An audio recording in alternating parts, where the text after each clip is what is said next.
Algumas semanas atrás eu apresentei o circuito de demodulação complexa, tá? Foi um circuito desenvolvido numa iniciação pelo aluno Luiz, né? E agora a ideia, né, depois que a gente terminou aquele circuito, a gente aprimorou ele, né? Que ele tinha alguns probleminhas e também adaptou ele para a realidade do hardware que a gente quer utilizar, que é um hardware de ultrassom, né? Então, eu vou deixar aqui o link para você, se você quiser ver, né, e entender melhor sobre a demodulação complexa, eu vou deixar aqui em cima, tá? Hoje eu vou passar bem rápido sobre a demodulação complexa e vou falar mais sobre o hardware ou o novo circuito que está sendo desenvolvido, tá? Então, aqui só para vocês terem uma ideia rapidinho, né? O demodulador de onda complexa, de tensão, a demodulação complexa, desculpa, ela tem um oscilador de referência, tá? Que você vai gerar uma tensão que varia no tempo numa alta frequência, normalmente megahertz, tá? E você defasa também essa tensão em 90 graus, né, no tempo. E aí você faz um processo de multiplicação ou mistura um misturador RF, tá? Com o sinal recebido, que no caso são os ecos de ultrassom, tá? Que a gente recebe. Pode ser outros, tem outras aplicações, como eu já falei nos vídeos anteriores, né? E aí depois disso, tá? Esse sinal misturado, ele passa por um sistema de filtragem e você vai ter o sinal em fase e o sinal em quadratura, ou I e Q, tá? Aqui tá, antes eu só estava usando o filtro passa baixas, agora também estou usando um filtro passa altas, tá? Então vamos para o circuito. Então o circuito que a gente tem novo aqui, tá? Ele, como oscilador local, ele tem duas opções. Ou a gente utiliza esse circuito aqui, em que eu entro com um conector aqui, SMA, né, através de um gerador de funções, eu entro com um sinal de megahertz, tá? É passado por um transformador para a gente aí acoplar a questão da impedância, tá? E aí a gente passa por um contador, que o sinal ele vai, o contador mais as portas lógicas vão gerar um sinal em fase e outro em quadratura, tá? Que vai ser numa frequência 4 vezes menor. Então, se eu quiser ter um sinal de 1 MHz aqui na saída, no oscilador local, tá? Eu vou precisar entrar com um sinal de 4 MHz aqui por causa do contador, tá? Do 4017. Então, ou eu faço isso através de um gerador de funções e esse circuito de lógicas, né? De circuitos lógicos, ou eu uso esses dois conectores aqui e eu conecto, daí não utilizo esse circuito daqui, tá? E aí eu conecto via um microcontrolador ou uma CPLD, uma FPGA, tá? Que vai me gerar um sinal, um sinal aí digital de 1 MHz que vai estar um em fase, né? O de baixo em fase e o de cima em quadratura, tá?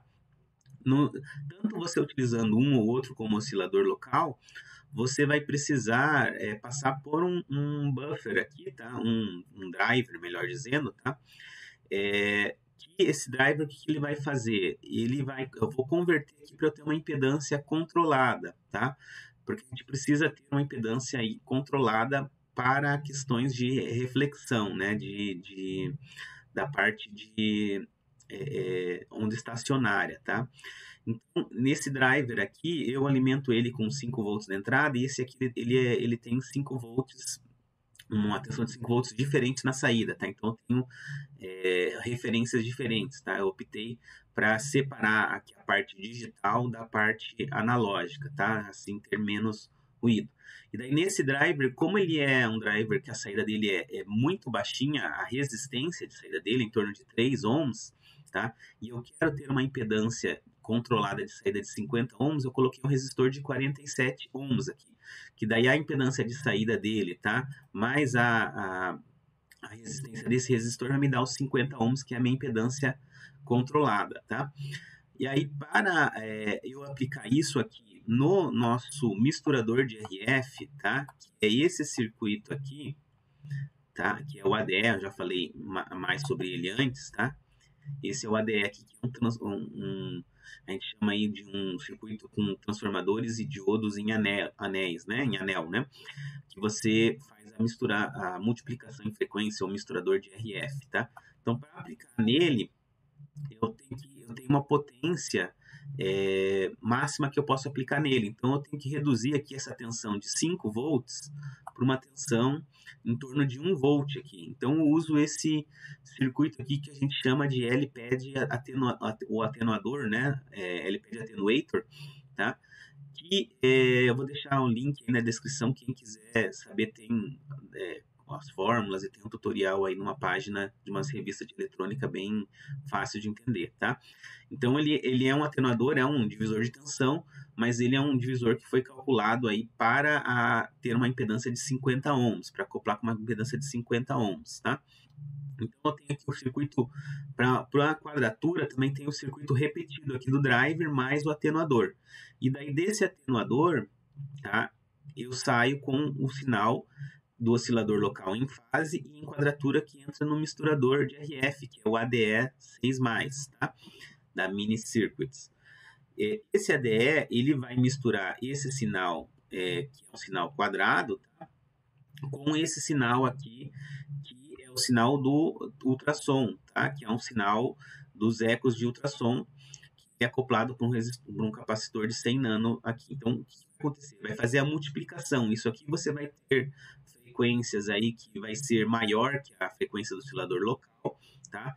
E por isso, tá? A gente trabalha com 1 MHz, 2 MHz no máximo, tá?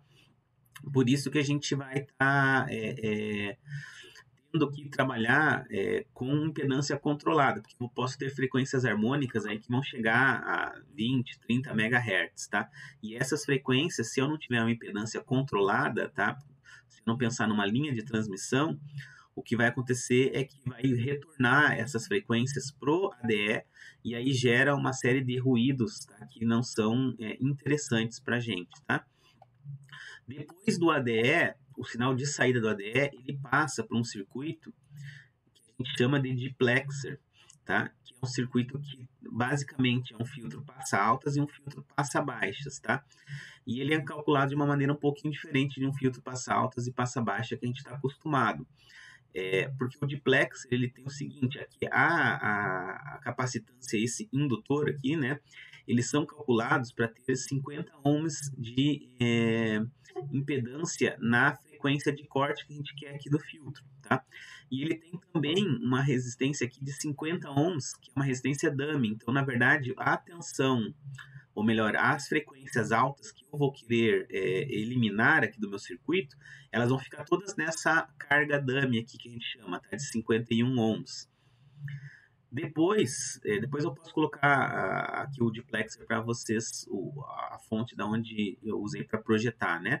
Depois eu passo por um filtro passa baixas, que também aqui tem que ter uma impedância controlada de 50 ohms aqui, né? Então essa impedância do capacitor e do indutor, ela é projetada para ficar 50 ohms na frequência de corte. E aí, por fim, eu chego na minha saída, que vai ter o meu sinal já demodulado, tá? Em fase e em quadratura, né? Então, eu vou pegar lá, o que vai acontecer? Eu vou pegar o meu sinal de ultrassom, que, por exemplo, sei lá, 2 MHz, ele está variando em 2 MHz, e eu vou, e tem uma banda, vamos dizer assim, que seja de 500 kHz, dentro desse 2 MHz ele pode ir até 2.250 e até 1975 MHz, né, 1.975 MHz, eu vou deslocar esse 2 MHz para zero e ele vai ter uma banda de 500 Hz, por exemplo, em torno de zero. Tá? Então vai ser um sinal uma frequência muito menor aqui na saída, tá? Então essa aqui é a ideia aqui desse circuito. E você precisa ter uma impedância controlada, né? Como eu falei aqui, de 50 ohms na placa. Como que você faz isso, tá? Eu utilizei aqui o Saturn PCB Design, que é um software aí gratuito, que me auxilia a fazer esse cálculo. Então, aqui, por exemplo, estão os valores aqui meio padrões, por exemplo, uma placa, né? Esse H aqui é o tamanho da placa, né? A espessura da tua placa de cobre, né? Então, aqui a espessura padrão é 1.6, tá? E normalmente também o material padrão é a fibra de vidro FR4, né? Então, aqui, com 1.6, e você usando aqui uma trilha, tá? Isso aqui é a trilha aqui em azulzinho, de 20 mils ou 0,5 milímetros, numa frequência de 5 MHz, essa impedância aqui vai estar em torno de 106, 107 ohms, tá? Eu quero 50 ohms para casar com os cabos aí, tá? Que eu vou conectar no meu circuito. Então, como é que eu faço aqui, tá? Eu vou aqui, por exemplo, eu vou fazer essa placa aqui no JLPCB, né? Então, eu vou baixando aqui a largura da minha placa, o PCB thickness, né? Vou usar aqui, por exemplo, 0.6, tá? Em PCB, 0.6 milímetros, tá? Então, vou abaixar aqui, em vez de 1.6, vai passar para 0.6, tá? Dou um Enter aqui, ó, já baixou a impedância para 73, tá? Mas eu ainda preciso usar uma largura de trilha um pouco maior, tá? Então, eu vou aumentando aqui, por exemplo, para 0.7, né? Ó, foi para 62 ohms, então vou aumentando um pouco mais, ó, 0.8, 58, né? Se eu colocar aqui, por exemplo, 1 milímetro, tá? Já está aqui em 50 ohms, né? 1 milímetro é em torno de 43 mils, tá? Para quem trabalha com mils, tá? Então, se eu usar trilhas mais ou menos de 43 mils para traçar aí, principalmente esse circuito aqui do ADE, eu vou conseguir ter uma impedância de 50 ohms controlada, tá? E eu garantindo que eu tenho essa impedância de 50 ohms, eu não tenho reflexões, tá? Então, o sinal aqui, principalmente sinais de alta frequência, tá? Que são as harmônicas maiores, elas não vão retornar aqui para o meu ADE, e isso vai gerar, esse retorno vai multiplicar de novo, vai gerar mais frequências ainda mais altas, tá? E isso gera um ruído bastante grave na saída.